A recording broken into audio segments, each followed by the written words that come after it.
Indonesia tengah menghadapi tantangan ekonomi yang serius dengan gelombang pemutusan hubungan kerja atau PHK yang semakin meningkat di berbagai sektor, terutama industri padat karya. Situasi ini kian mengkhawatirkan setelah pencabutan status pandemi COVID-19 pada tahun 2023 yang ternyata tidak diikuti dengan pemulihan ekonomi yang signifikan. Kondisi pasar luar negeri yang melemah juga turut memperburuk keadaan, menyebabkan penurunan ekspor dan menggoyahkan iklim investasi di dalam negeri.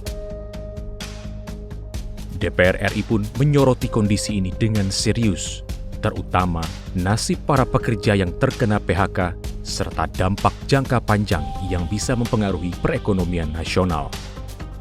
Pemerintah harus menjaga iklim investasi yang kondusif guna mencegah gelombang PHK berkelanjutan. Perusahaan perlu difasilitasi dengan baik agar tetap beroperasi di dalam negeri tanpa harus mencari tenaga kerja murah di daerah lain.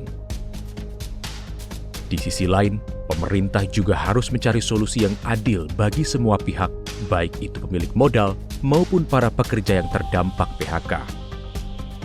Ya, satu sisi ketika industri fashion ini kemudian banyak mem-PHK pekerjanya, kita lihat begitu banyak masuk pakaian impor dari beberapa negara tetangga kita. Nah, itu kan berarti yang harus diubah adalah kebijakannya.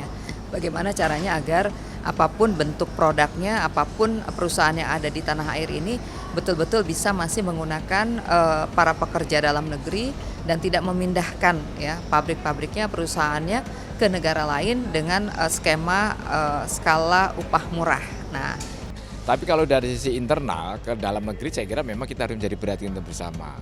Yang beberapa pengamat dan data-data menyampaikan bahwa iklim investasi menjadi salah satu penyebab ya dari berbagai penyebab faktor di PHK itu. Nah, salah satunya adalah tentu kita juga akan prihatin ketika ada realokasi pabrik dari Jabodetabek menuju Jawa Tengah atau di provinsi yang lain, itu juga sangat memprihatinkan ya, karena ini menjadi yang harus kita hindarkan mestinya. Dalam masa transisi kepemerintahan yang baru, perlu ada langkah nyata yang diambil pemerintah untuk mengatasi krisis ini. DPR RI mendorong dialog antara pemerintah, pengusaha, dan pekerja untuk menemukan jalan keluar yang tidak hanya menyelamatkan perusahaan, tetapi juga menjamin kesejahteraan para pekerja yang telah banyak berkorban di masa sulit.